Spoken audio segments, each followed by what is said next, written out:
Are you able to hear us? Yeah, I'm good. Okay, sorry about that. Well, thank you for joining us and congratulations on sweeping the Michigan weekend. We'll get right into questions for you. So we're going to kick it off with Jeff Gluck. Go ahead, Jeff. Rodney, Kevin said that he doesn't think you guys will ever use this car again because it won't apply to the intermediates, even though it's 3 for 3. Is it possible that this is the last we've seen of it, or are you going to roll it out again? I don't know. That's kind of up to me to decide, and it's top secret. Okay. Will you let us know next time Probably it comes not. out, or is it just going to be a surprise? It's just going to be a surprise. 10-4. All right, we're going to take our next question from Zach Starniolo. Go ahead, Zach. Rodney, congrats again. Where does this season rank for you so far? I know 2015 and 18 were really standout years for this team, but already winning 6 races so far in this regular season. Where does this season stand out? Yeah, I mean, it's definitely one of the best ones we've had, as a group. You said something about 2018, and 2018 was a special year with winning, with winning 8 points races and the All-Star race. To have 9 total was a great year for us and a great year for our company too. I think that year Stewart-Haas had won 11 races. So, this year's ranks right up there. It's been a great year for us, and like you said, there's still a lot of races to go and a lot of races that we can win. And your goal is always to go and try to win all of them. And that's probably not going to happen, but that's what we try to do and put our best foot forward. I know you've got 2 wins at Michigan here this weekend, obviously, but does anything transfer moving forward, being that this track is fairly different from anything further down the road? No, not really. This place is kind of unique in its in its own. Kind of what works here is just what works in Michigan, and you just got to keep that in your notebook and plan on using that stuff for next year. Thanks, and congrats again. All right, we're going to take our next one from Dustin Long. Go ahead, Dustin. Thanks. Rodney, I'm curious with how do these races this week and even the next couple weeks help prepare a team for the playoffs? I don't know if the Daytona road course really carries over to the Roval, and I don't know how much Dover carries over and what you carry over from this weekend. So with this stretch of races, how does a team prepare for the playoffs if the tracks don't really correlate as well? Yeah, I mean, you're more or less just working on that stuff and trying to be prepared best you can and try to figure out what kind of cars you're going to take and, what kind of bodies and how much downforce and all that stuff. And, just try to do the best you can with it. And, right now, like you said, every racetrack's a little bit different coming up. And, you just kind of got to roll with it and do your best, and hopefully you're prepared when it comes. Also, certainly with the doubleheader weekends, we've seen some other races where the race length is shortened than what we've seen in years past. And I'm curious from a crew chief's perspective, how does that change things for you with a race that's shorter, and maybe this becomes a little bit even more of a trend than what we've seen in the past of shortening some of these races? What does that do for you in terms of strategy? Obviously, you had great success this weekend and at Pocono, but how does that play into the things that you do in your mindset on a shorter race? Yeah, I mean, the shorter races seems like it's been a good thing. It has kept things exciting. Everybody's racing hard the whole time, a little shorter stages, and not much for people riding around or waiting to the end or any of that kind of thing. And, I think the double headers so far have been good. I think, putting 2 of them in the same weekend has been something that it's probably, saves a lot of money for the teams, and, able to put on a good show 2 days in a row. And, we'll just have to see how that plays out going forward. And last thing is, how does a doubleheader weekend impact a crew? You've had 2 of these now. Obviously, it's a long Saturday and then working all day Sunday. What are the challenges, or what are things that would need to be looked at moving forward with the potential more doubleheaders or doubleheaders on the future schedule?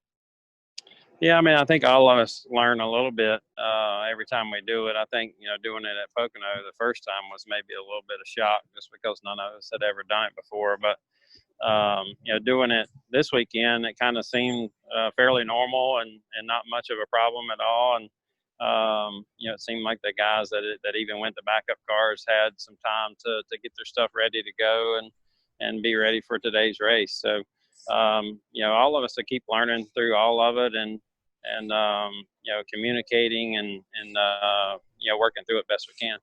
Thank you. All right, we're going to take our next question from Alex with the Charlotte Observer. Go ahead, Alex. Hi, Rodney. Correct me if I'm wrong, but I believe the broadcast had said that you exchanged words with Chris Gabehart after the race, and I'm wondering if that is true. Then what was said between you two, and just generally, what's sort of that relationship like with your teams? Yeah, I mean, both teams are doing a great job. Obviously, both drivers are doing a great job. Everybody's bringing great cars to the racetrack, and it's been a fun little battle all year. And to have a past relationship with Chris and from the karting days and stuff, we've always got along good. We respect each other a lot, and I just went and told him and his guys good job, and they said the same thing back. There's a bunch of classy guys, and we're just trying to keep it fun and keep each other motivated and keep pushing as hard as we can. Thank you. All right, we're going to take our next one from Davey Siegel. Go ahead, Davey. Hey, Rodney, congratulations on the win. I know in past cars that have been very dominant, specifically the one that Dale Jr. ran at super speedways, got a nickname. That one was Amelia. But since this one is 3 for 3 and it shows no real signs of not winning anytime soon, have you guys thought of a nickname that you want to attach to this thing? Nah, I mean, we don't really talk about that kind of stuff. We've had some good cars over the years with the 4 team, and some of them have won a lot of races. And we call it 081, and we keep it going through the system just like any other car. And just have to figure out our car schedule and where we're going to run it again, and keep moving forward with it. Thank you. All right, and we are going to take Marty for the next question. Go ahead, Marty. Hey, Rodney, congrats on the weekend sweep. I want to ask you, as we look into this weekend, obviously it's supposed to be at Watkins, Glen. I just want to get your take. What are your thoughts on racing at Watkins, Glen this year? Ask that question again, please.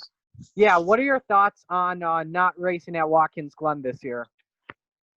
Yeah, I mean, Watkins Glen's always been, a great racetrack for the series. And, every time I go up there, I make sure that I hop on a golf cart and I take a tour of the infield there and just look around and appreciate how many fans are there and how many people are in the infield and just the support that we get from that area for our sport.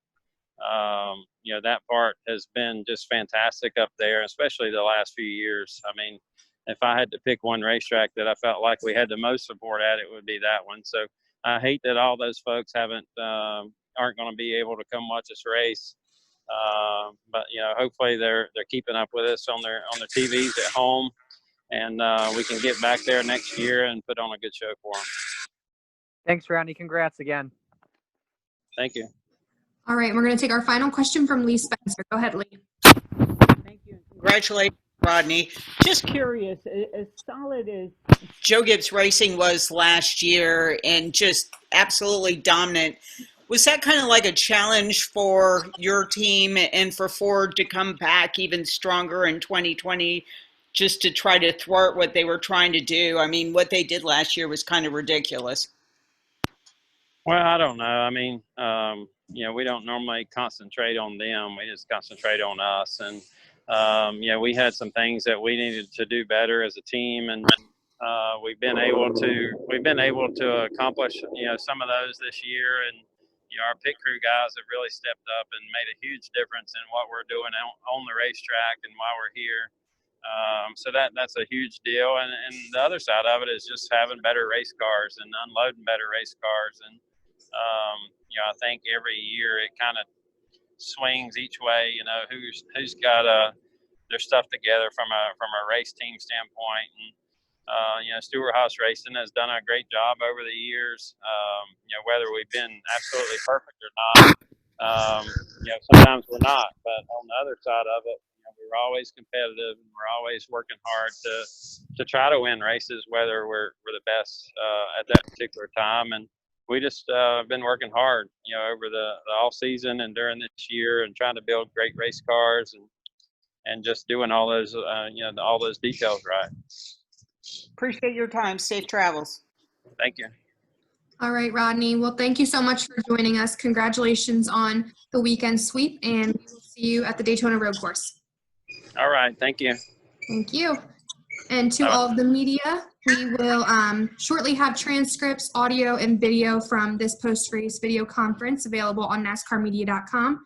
And as always, if you guys have any questions, please reach out to someone on the NASCAR communications team. And if not, we will see you this week for some more media availabilities. Thank you.